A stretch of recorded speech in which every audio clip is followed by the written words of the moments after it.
Hi అండి, welcome to ఒక మాట చెప్పన. నేను మీ లక్ష్మి. ఈరోజు మనం వంట వరపులో అరటికాయ ఆవపెట్టి కూర చేద్దామండి. చాలా బాగుంటుంది, మీరు తప్పకుండా ట్రై చేయాలి. ఇది చాలా పాత వంట అండి, చాలా టేస్టీగా ఉంటుంది. ఎలా చేయాలో చూపిస్తానండి. ముందుగా మనం అరటికాయల్ని పొట్టు తీసేసుకొని ఈ రకంగా చిన్న చిన్న ముక్కలుగా తరుక్కొని ఉడకబెట్టుకోవాలండి. అలాగే చింతపండు కూడా చిన్న నిమ్మకాయ అంత సైజు చింతపండు తీసి నానబెట్టేసుకోవాలండి. దీని గుజ్జు తీసుకోవాలి. తర్వాత చూడండి, ముక్కలు ఈ విధంగా చక్కగా ఉడికిపోయాయి కదా, ఇవి నీళ్ళలోంచి తీసేసి ఒక దగ్గర పెట్టేసుకుందామండి. ఇప్పుడు మనం కూర రెడీ చేయడానికి వేరే గిన్నె పెట్టుకొని తగినంత నూనె, కొంచెమే పడుతుంది, ఎక్కువ అవసరం లేదండి. నూనె, అరటికాయ ముక్కలు పక్కన పెట్టేసుకున్నాం కదా. ఇది ఆవాలు కొంచెం నానబెట్టుకొని ఒక 2 స్పూన్స్ ఆవాలు నానబెట్టుకొని పేస్ట్ చేసుకున్నానండి ఈ రకంగా. అలాగే చింతపండు కూడా నానబెట్టుకున్నది గుజ్జు తీసేసి పెట్టుకుందామండి. ఇంగువ, పసుపు, కరివేపాకు, ఆవాలు, మినపప్పు, ఎండుమిర్చి, ఇంతేనండి కావాల్సింది. ఇది సిమ్లో పెట్టి చేసుకుందామండి. త్వరగానే అయిపోతుంది, ఎక్కువసేపు పట్టదు. నూనె కాగిపోయింది. ఇప్పుడు మనం తాలింపు గింజలు వేసేసాం. ఇవి కొంచెం వేగిన తర్వాత కొద్దిగా ఇంగు వేసేసుకుందాం.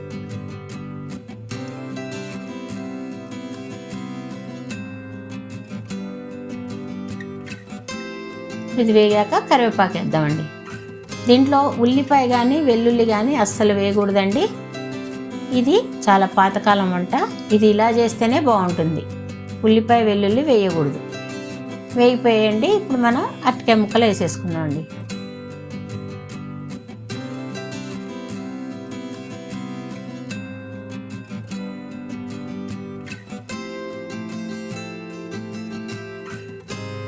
ఒక్కసారి చక్కగా కలిపేసుకుందామండి.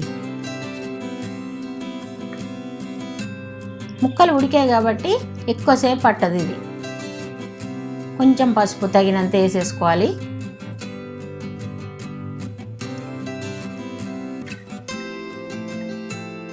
కూర చక్కగా కలిపేసుకుందామండి. ఒక్క 5 మినిట్స్ అట్లాగా. ఇప్పుడు దీంట్లో ఉప్పు వేసేసుకుందామండి. తగినంత ఉప్పు వేసుకొని కారం కూడా కొంచెం తక్కువ వేసుకోండి, ఎందుకంటే ఆవపిండి ఘాటు ఉంటుందండి. చూశారు కదా, చింతపండు ఈ రకంగా గుజ్జు తీసుకొని కూరకి తగినంత వేసుకోండి. మరీ ఎక్కువైనా బాగుండదు, కొంచెం చిరుపులుపు ఉంటేనే బాగుంటుంది.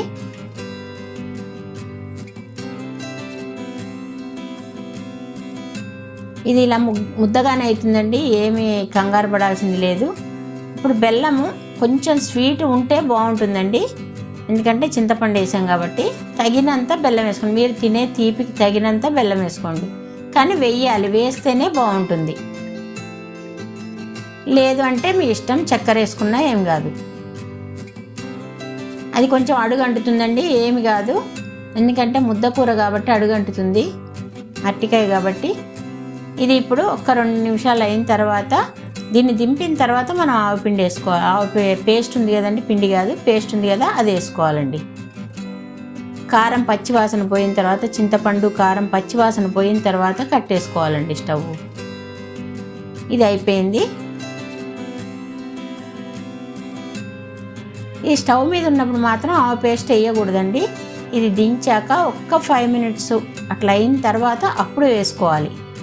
చూసారు కదా, దించేసి ఒక దాంట్లోకి తీసేసుకున్నాం. ఇప్పుడు ఆవ పేస్ట్ వేసి కలుపుకుందామండి. అది ఆ పైన ఉన్నప్పుడే వేసేస్తే, స్టవ్ మీద ఉన్నప్పుడు వేసేస్తే చేదు వచ్చేస్తుంది, కాబట్టి అలా వేయకూడదు. చాలా బాగుంటుందండి, మీరు తప్పకుండా ట్రై చేయండి. ఎలా వచ్చిందో కూడా నాకు ఒక్కసారి కామెంట్స్లో చెప్పండి. మీ సలహాలు ఏమన్నా ఉన్నా కానీ నాకు కామెంట్స్లో చెప్పండి. ఇంతేనండి, రెడీ అయిపోయింది ఆవపెట్టి కూర అరటికాయ. మా వంట మీకు నచ్చినట్టయితే లైక్ చేయండి, సబ్స్క్రైబ్ చేయండి, అలాగే బెల్ ఐకాన్ కొట్టడం అస్సలు మిస్ కాకండి. ఇంకో వంటతోనే మళ్ళీ మీ ముందు ఉంటానండి. బాయ్.